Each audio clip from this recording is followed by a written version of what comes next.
Hello, everyone. I'm Olga Petryna, reporting from the annual ACR meeting here in Atlanta.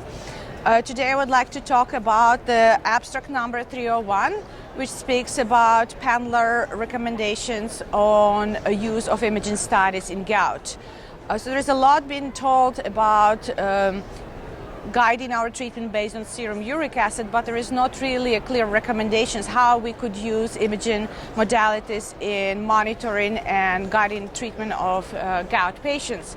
So PANLAR's ultrasound study group included rheumatologists, radiologists, statisticians, and methodologists to develop recommendations in this regard. After reviewing all available evidence, they graded most of their recommendations at level 2 and 3, and based on the evidence in the literature, and then they developed following recommendations.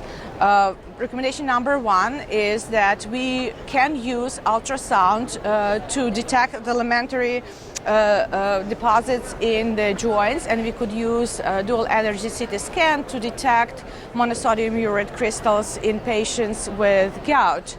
The same group suggests that both ultrasound and dual energy CT scan can be not so sensitive in detecting monosodium urate crystals and damage in patients who had disease duration of less than 2 years.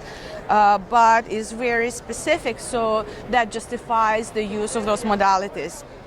It also says that patients with gout do not present with very clear imaging results on X-ray and CT scan in terms of joint damage, but based on low cost of the study and high sensitivity, it is recommended to still use X-ray and CT scan as initial imaging study in patients with gout. As it comes to an MRI and ultrasound, these modalities are considered very effective in detecting synovitis and tenosynovitis, but they're not very useful in assessing for crystal deposition and gouty erosions in patients with gout.